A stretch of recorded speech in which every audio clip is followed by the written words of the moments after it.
buat setiap orang-orang percaya, bukan apa-apa, karena saya percaya baik itu di perjanjian lama maupun di perjanjian baru, bahkan nanti sampai di penghujung akhir zaman, Tuhan akan banyak membangkitkan hamba-hambanya, yang terutama para rasul dan para nabi-nabi, terutama para nabi-nabi. Untuk apa? Untuk menyiapkan kondisi dan untuk menyiapkan supaya setiap orang-orang percaya bisa mempunyai sebuah persiapan untuk menyambut kedatangan Kristus yang kedua kali. Amin. Amin. Kita tidak hanya hidup sekedar hanya jemaat dalam sebuah satu gereja. Kita hanya tidak sekedar hanya datang untuk beribadah seminggu sekali, apalagi ibadah hari Minggu. Kita tidak hanya sekedar itu. Panggilan hidup kita bukan sekedar hanya menjadi orang Kristen. Panggilan hidup kita bukan hanya sekedar menjadi gembala, pendeta, penginjil, guru dan lain sebagainya. Panggilan kita bukan sekedar hanya menjadi seorang pengusaha atau pebisnis. Panggilan kita adalah menjadi umat yang bisa Tuhan menyatakan kemuliaannya lewat hidup kita, lewat pelayanan kita, lewat pekerjaan kita, lewat apapun yang Tuhan percayakan. Tuhan itu mau kita menjadi saksinya. Itu yang perlu.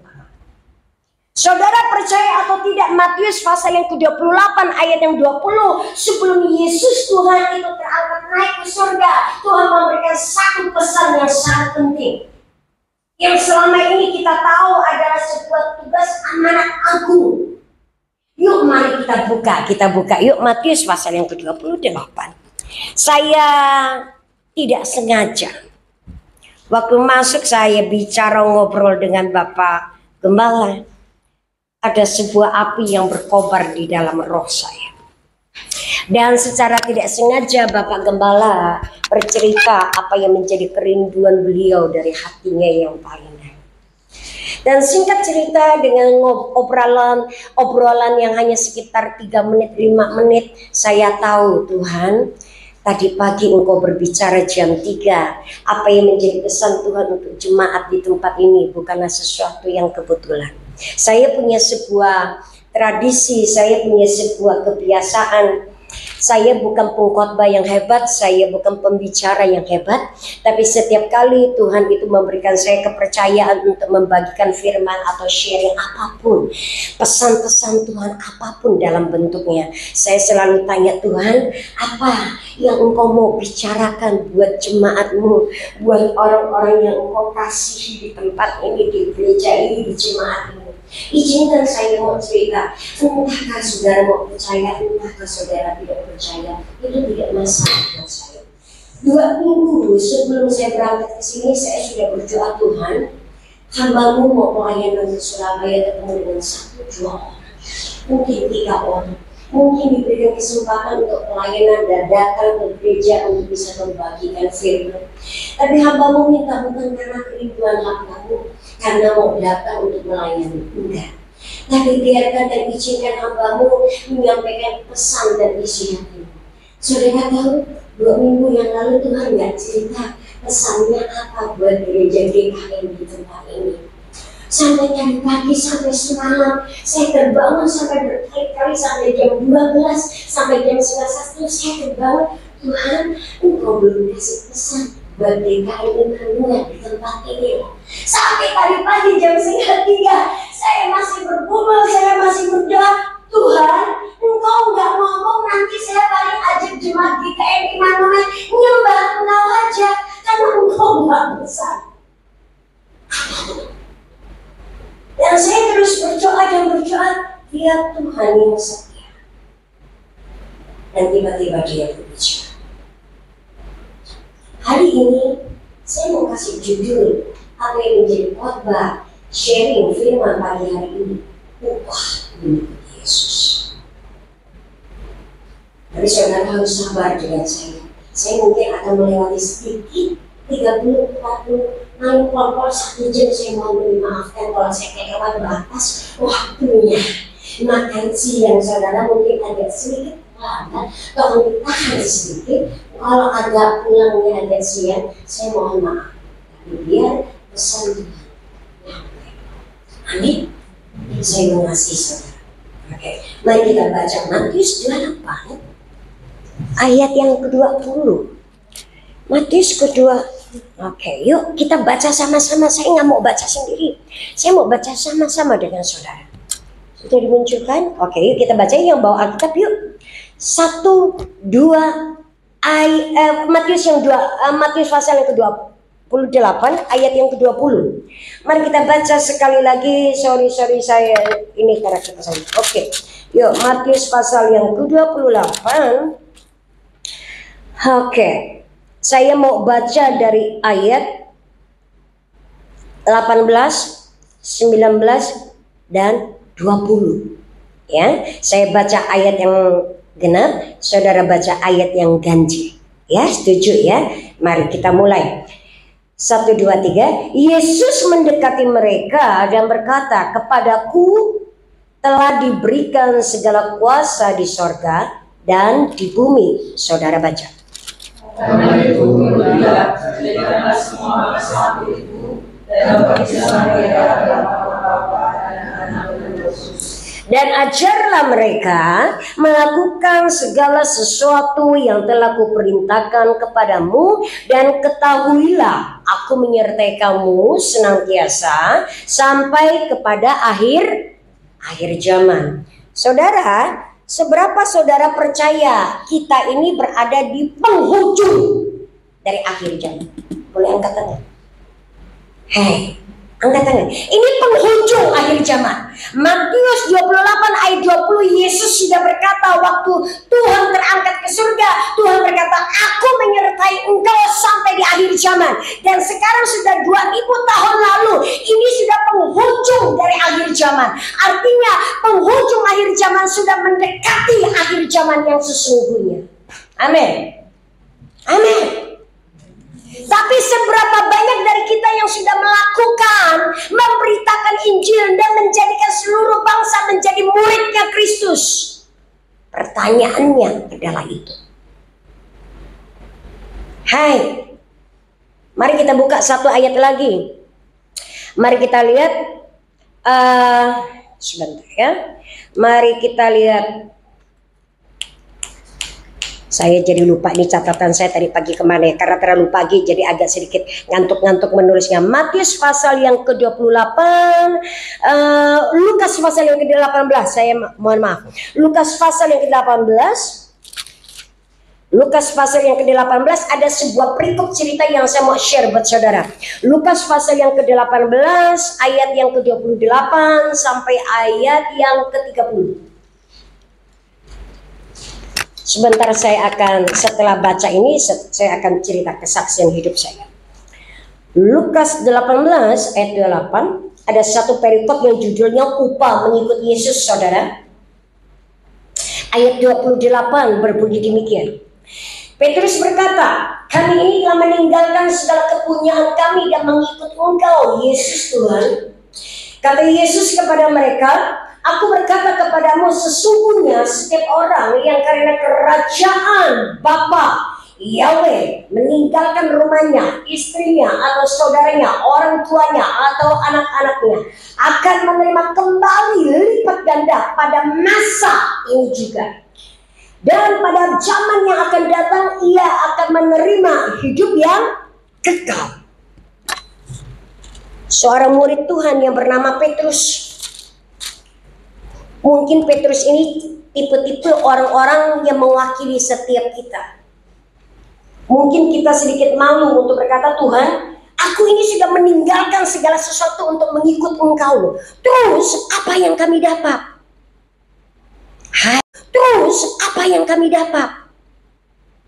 Hai, banyak daripada kita sedikit malu-malu dan agak sungkan untuk bertanya. Mungkin juga banyak di antara kita karena waktu kita lahir kita sudah Kristen, mau tidak mau kita ini tidak punya pilihan untuk memilih Yesus sebagai Tuhan dan Raja, dan akhirnya kita menyembah Dia sebagai Tuhan dan Raja. Tapi saya mau berkata, saya tidak kebanyakan seperti saudara yang lahir aja sudah Kristen. Saya latar belakang keluarga besar saya bukan orang percaya kepada Kristus, alias bukan orang Kristen, bukan agama Kristen. Saya latar belakang keluarga besar saya adalah orang-orang yang penyembah berhala. Ngerti Tuhan aja enggak. Harusnya saya tidak mendapatkan jatah keselamatan karena saya percaya kepada Kristus. Dan untuk menjadi Kristus, menjadi pengikut Kristus pun itu bukan pilihan saya.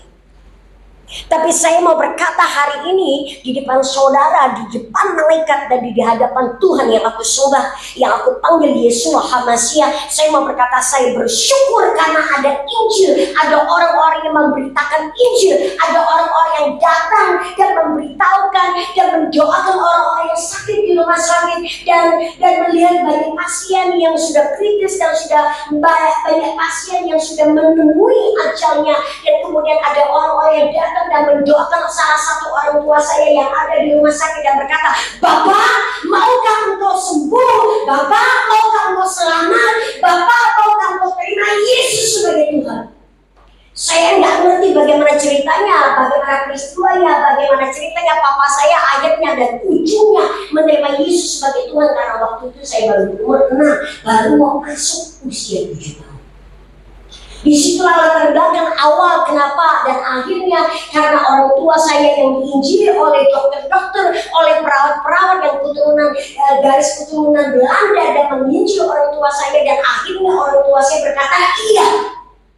Dari seorang latar belakang penyembah berhala yang begitu rupa, hari itu papa saya berkata iya dan mama saya berkata iya. Ujungnya seluruh keluarga saya berpindah penyembah kepada Yesus dan Tuhan. Hari itu usia saya sekitar 6 tahun, saya masih tidak mengerti apa artinya yang namanya kematian seorang tua. Waktu saya ditanya sama om, papamu di mana? Saya menjawab kepada om saya, bangun saya bilang, iya papa ada di rumah lagi tidur. Jadi papa saya dari diletakkan di depan halaman di dalam ruang tamu. Banyak orang datang dan saya tidak ngerti kalau itu hari papa saya meninggal. Semenjak itulah saya tahu papa saya tidak ada di rumah saya dulu. Waktu di kampung itu banyak sesembahan, berhala-berhala, dan hari itu bapak pendeta datang dan mengambil itu semua, meruntuhkannya kemudian membakarnya. Itu yang saya. Dan singkat cerita, beberapa tahun kemudian saya diajak mama saya rutin setiap hari Minggu, seperti ibu-ibu hari ini membawa anaknya, ayo sekolah Minggu. Dan saudara tahu itu tahun 80-an itu di televisi di TVRI itu ada film kartun yang namanya Boneka Unyil. Itu paling top di zaman saya. Itu boneka unyil yang dari kayu itu loh, yang ada parafin dan obat dan segala macam. Dan sekolah minggunya bertepatan bentrok dengan film Boneka Unyil.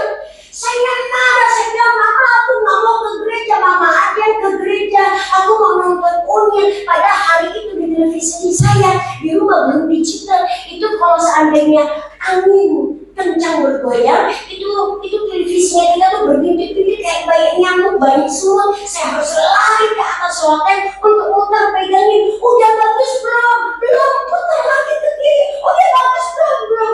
Itu harus berjuang tiap minggu untuk nonton film Boneka Unyil yang hanya cuma nggak nyampe 30 menit. Dan itu bentrok dengan sekolah minggu. Dan hari itu saya marah, saya bilang, mama kenapa sih harus paksa aku ke sekolah minggu? Dulu nggak sekolah minggu, nggak apa-apa. Sekarang kenapa harus sekolah minggu?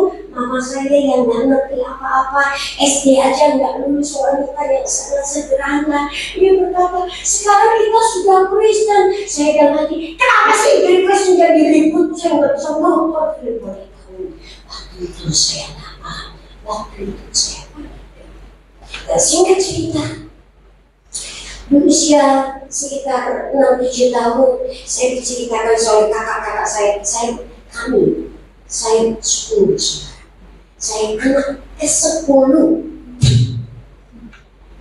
hampir yang ke-11, untung akhir yang ke-11. Ya. Saya yang ke-10.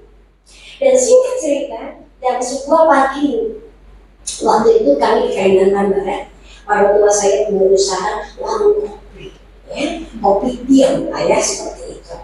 Dan itu pagi belum ada customer yang masuk dan datang, dan cicit saya yang paling besar yang sekarang tinggal di Hong Kong, dan saya diceritakan.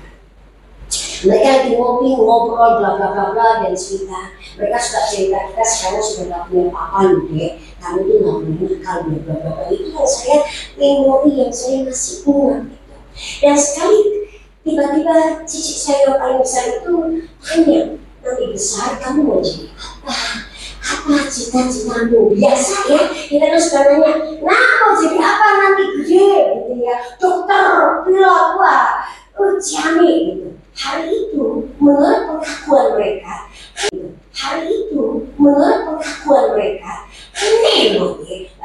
Cici berkata, aneh, waktu aku tanya sama kamu, Dek, nanti gede kamu jadi apa? Aku mau jadi penginjil, Dek.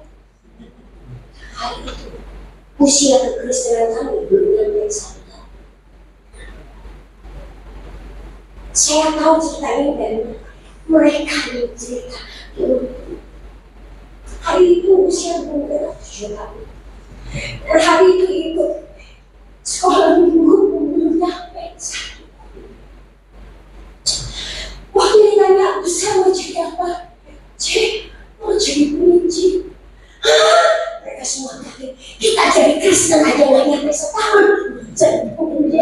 Lu tahu dari mana? Cik, nggak tahu mau jadi penginjil, Cik. Oh ya, bagus. Mama berkata bagus, saya juga nggak tahu mama ngerti bagus dari mana.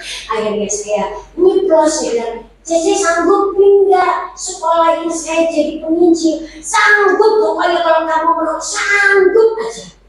Dan sekali waktu perjalanan saya nggak tahu itu Tuhan. Tiba-tiba Tuhan panggil saya jadi hamba. Tiba-tiba Tuhan panggil saya untuk melayani hidup. Dan waktu satu ketika lagi berdiri di atas mimbar, tiba-tiba saya lagi menyampaikan pesan Tuhan. Penglihatan dan ingatan itu tiba-tiba muncul di benak saya. Kamu masih ingat usia baru 7 tahun? Dengan Roh Kudus dan lewat Roh Kudus aku berbicara. Dan tanpa pengertian engkau menjawab menjadi penginjil. Kemudian tiba-tiba di flashback apa yang Tuhan perlihatkan dan kasih lihat. Kamu lihat, aku bawa engkau keliling seluruh provinsi yang ada di seluruh bangsamu Indonesia, dan apa yang engkau kerjakan, apa yang aku sudah kerjakan lewat kamu. Dan kamu lihat ke Eropa, Amerika, dan beberapa negara lain yang sudah aku bawa kamu, dan aku taruh engkau di berbagai denominasi gereja, dan engkau menyampaikan pesan itu tanpa ada ketakutan sedikit pun. Engkau lihat hari ini apa yang aku pernah janjikan kepada cicimu, kepada mamamu yang sudah almarhum, dan kepadamu sendiri. Apa yang aku ucapkan dalam perkataan mulutmu yang bahkan kamu gak ngerti, kamu gak tahu. Dan hari itu di sebuah kota, tiba-tiba penglihatan dan ingatan itu tiba-tiba muncul, dan saya nggak sanggup melanjutkan apa yang saya harus sampaikan. Tiba-tiba saya nangis di rumah, dan saya teriak, Tuhan, aku tahu Tuhan yang nggak pernah lalai dengan janji. Dalam kesederhanaan mengikut Tuhan dengan sepenuh hati, dengan ketaatan dan ketulusan menerima Dia sebagai Bapa dan kekal. Aku menjadi salah satu saksi yang melihat dari latar belakang orang yang nggak percaya kepada Tuhan. Nenek moyang saya, kakek nenek saya nggak percaya Tuhan, semua penyembah berhala, bermain dengan dukun dan sihir itu sudah sangat biasa. Itu sebabnya keturunan saya yang ada di atas masih terikat dan kutuk-kutuk dan kematian dan lain sebagainya. Semenjak kami dari keluarga besar dan mengikut Yesus, roh kematian dan kutuk keturunan itu dipatahkan di dalam nama Yesus. Dan sampai hari ini saya menjadi satu-satunya orang dari anggota keluarga yang menjalani hidup sepenuhnya untuk melayani Kristus. Dan Petrus hari itu dalam Lukas pasal yang ke-18 berkata, Tuhan, kami sudah meninggalkan keluarga, sudah meletakkan semuanya untuk ikut Engkau. Hal apa yang kami beroleh? Bukankah setiap kita itu berteriak seperti itu?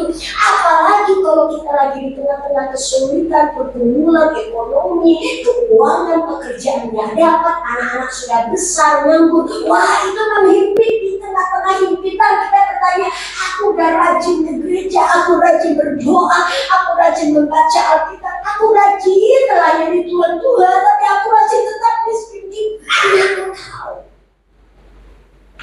Mungkin kita nggak berani bertanya, Tuhan, aku sudah meninggalkan Engkau, bahkan aku sudah letakkan ke belakang untuk mengikut Engkau. Apa yang aku dapat? Dan banyak di antara kita tidak berani karena kita sungkan, karena kita malu, karena kita takut didapati dan dicap orang-orang yang tidak punya iman. Tapi mau jujur dan terus terang, saya mau berkata, banyak di antara kita yang bertingkah dan bersikap seperti itu. Waktu tertekan soal keuangan, waktu tertekan ekonominya, kita digoncang baru sedikit aja kita sudah mulai ragu. Ini Tuhan bener apa enggak sih yang hari aku ke gereja, tapi kok nggak kelihatan pertolongan Tuhan? Hai, pernahkah engkau meragukan Tuhan? Pernahkah engkau mempertanyakan Dia? Kok nggak datang-datang Tuhan? Padahal firman-Mu berkata, mintalah maka aku akan ketuk maka pintu terbukakan. Bahasa Jawanya, mana Tuhan aku sudah minta, aku sudah ketuk, tapi pintunya nggak buka-buka. Engkau belum jawab apa yang aku doakan, engkau belum dengar apa yang aku doakan. Maafkan saya, saudara punya pergumulan, saya juga punya pergumulan. Saudara punya tantangan sama, hampir tidak jauh berbeda tantanganmu dan tantanganmu. Mungkin bedanya kapasitas besarnya tantangan yang saya hadapi dengan yang saudara hadapi mungkin yang sedikit berbeda. Di area mana aku menghadapi tantangan, di area mana saudara menghadapi tantangan. Persoalannya saya cuma mau satu hal yang saya mau katakan. Tuhan adalah Tuhan yang setia, yang kita panggil dan kita kenal dengan nama Yesus Kristus Tuhan. Dia Tuhan yang hidup. Waktu kita berdoa Dia menjawab. Pada waktu Dia berbicara kita mendengar. Waktu kita berbicara Dia mendengar. Dia bukan Tuhan yang tuli.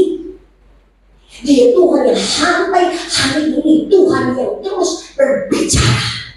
Persoalannya, apakah engkau dengar apa yang Dia sampaikan? Persoalannya, apakah yang waktu saudara sampaikan apakah Dia mendengar tetapi Dia belum bertindak? Apakah persoalannya, apakah engkau masih tetap menunggu sampai Dia bertindak? Persoalannya.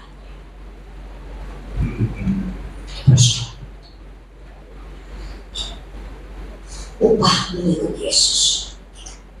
Lukas 18 berkata, Yesus berkata langsung kepada murid-muridnya, yang 12 murid-muridnya itu mewakili setiap orang-orang percaya di penghujung akhir zaman. Tuhan berkata, engkau akan menerima lipat ganda. Saudara baca dengan teliti. Pada masa sekarang juga, bukan nanti, bukan yang akan datang, masa sekarang juga. Bahasa Inggrisnya now, sekarang. Tuhan nggak pernah berhutang.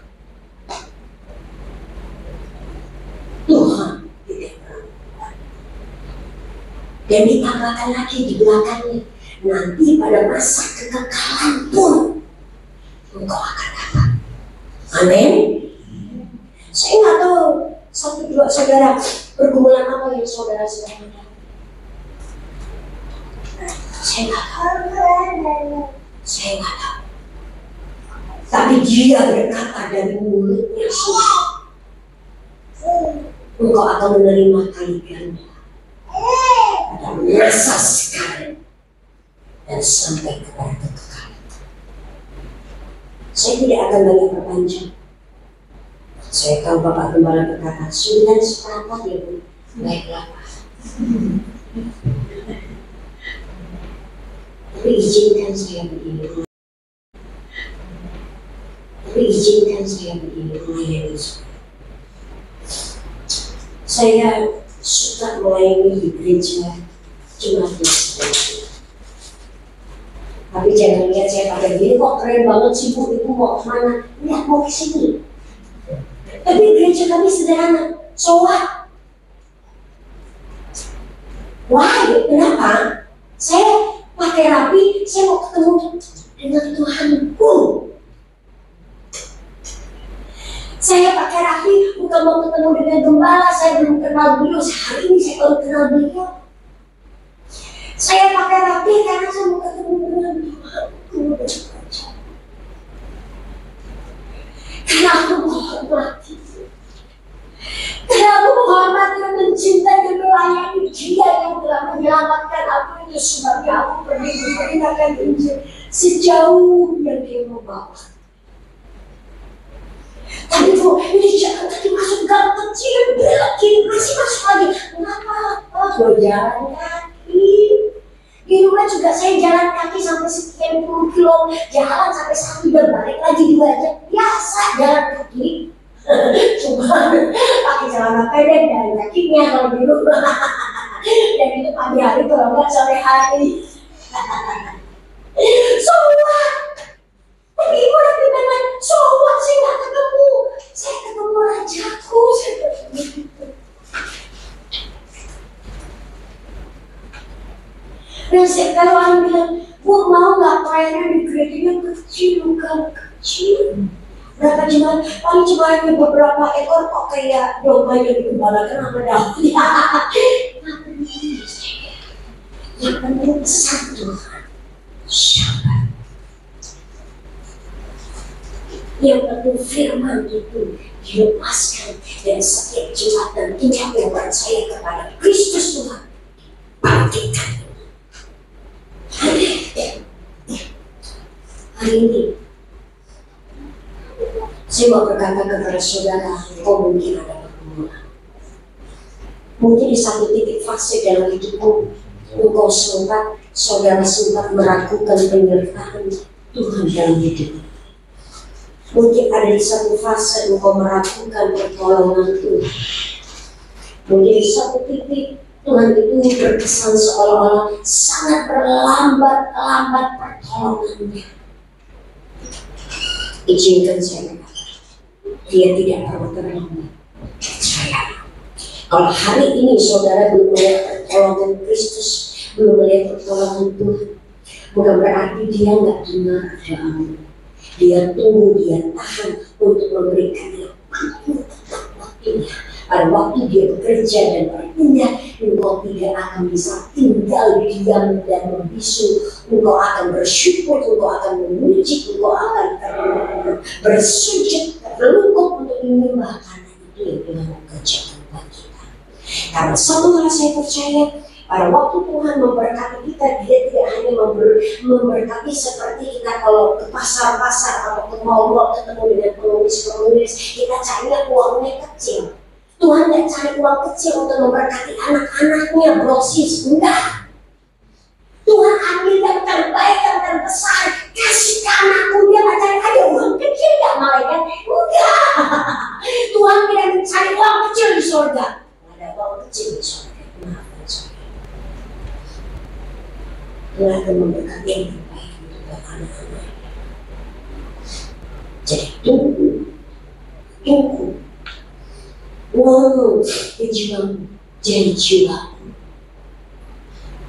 Ngomong, hai Elisa, sabar ya. Tunggu waktunya Tuhan sebentar. Karena Tuhan pasti memberikan yang terbaik. Tuhan tidak pernah kasih uang kecil. Tuhan tidak pernah kasih uang receh buat anak-anaknya. Tunggu. Dan selama menunggu janji Tuhan itu digenapi, mari kita bersyukur. Mari kita tetap memperkatakan Dia itu baik.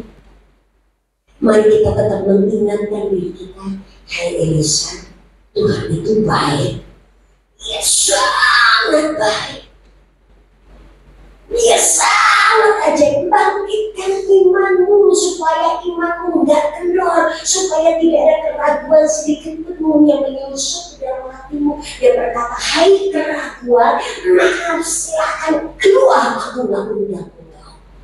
Jam berkunjung sudah habis. Tutup itu pintu. Kalau perlu dikembok, kalau perlu lagi dikembok lagi double supaya kecemasan, keraguan jangan sekali masuk. Ada amin?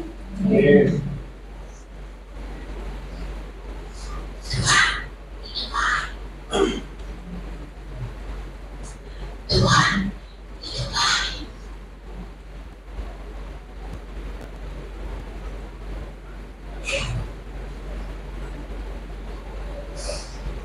Saya ngobrol dengan Bapak Gembala. Bapak Gembala tanya, kamu dari gereja mana? Kamu dari yayasan mana? Nah sekarang saya ambil waktu 5 menit untuk bersaksi. Saya melayani di sebagai yayasan sosial Kristen 17 tahun. 2 tahun terakhir, tahun 2002 resmi yang official yang bulan Juli saya resign dari pelayanan yayasan sosial Kristen, dan Tuhan memberikan saya sebuah tugas untuk pergi memberitakan suara kenabian. Sejak hari itu sampai hari ini saya keliling provinsi dan seluruh Indonesia dan bangsa-bangsa, dan satu tugas yang ditentukan dan ada memberitakan suara kenabian dan pesan-pesan di penghujung akhir zaman sampai hari ini. Dan sampai hari ini saya berdiri di kota Surabaya, tidak ada satu rupiah pun yang Tuhan tidak cukupkan untuk setiap pelayanan yang sangat mahal dan cukup mahal. Dan saya masuk ke berbagai interdenominasi gereja tanpa memandang kamu dari suku mana, dari denominasi mana. Saya bersyukur pada Tuhan menyertai setiap pintu denominasi. Bahkan termasuk denominasi HKBP. Saya lihat perbuatan Tuhan yang ajaib. Bukan cuma saya yang Tuhan perlakukan untuk melihat dan diberikan kesempatan untuk melihat keajaiban dan kedahsyatannya. Saudara pun bisa melihat keajaiban dan kedahsyatannya dalam hidup saudara. Izinkan Tuhan menyatakan dirinya, izinkan Tuhan memperlihatkan kebesarannya, kedahsyatannya dalam hidup saudara, dan biar saudara memiliki kesaksian. Kalau kita bisa berjalan dengan Tuhan dan memiliki kesaksian itu, maka tidak ada keraguan apapun dalam bentuknya yang akan menggeser iman kita dari Kristus Tuhan. Paulus berkata, maukah ketelanjangankah, kelaparankah, kemiskinankah yang akan memisahkan kita dari kasih karunia Kristus? No. Upah mengikuti Kristus.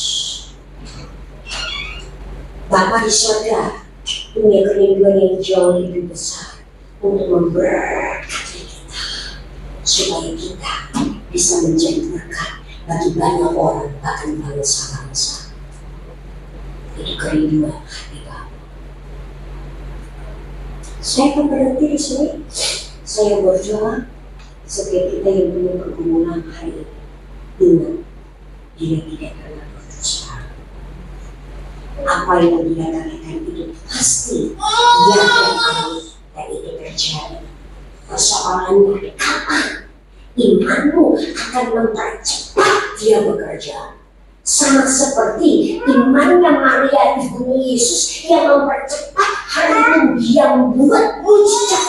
Seharusnya belum waktunya, belum penetapan surga, Yesus membuat mujizat, tapi hari itu dipercepat air menjadi mangkuk. Siapa yang mempercepat? Ada iman orang-orang yang percaya mempercepat Yesus melakukan mujizat. Imanmu akan menggerakkan surga, mempercepat waktu dia kirim keajaiban. Iman. Mari kita tutup mata. Manifestasikan kemuliaan-Mu hidupku. Pakai hidup kami, pelayanan kami, pekerjaan kami sebagai sebuah tanda kesaksian bagi banyak orang, ya Allah. Manifestasikan kemuliaan-Mu, manifestasikan keajaiban-Mu di tengah-tengah setiap kami. Genapi setiap janji dan firman-Mu buat umat-Mu di tempat Di dalam nama Yesus, benih-benih sudah ditabur akan bertumbuh di tanah yang subur, dan itu akan berbuah 30, 60, bahkan 100 kali ganda di dalam nama Yesus. Dan aku berdoa biar tanda keajaiban mujizat itu terjadi di dalam hidup setiap umat dan anak-anakku di tempat ini. Aku berdoa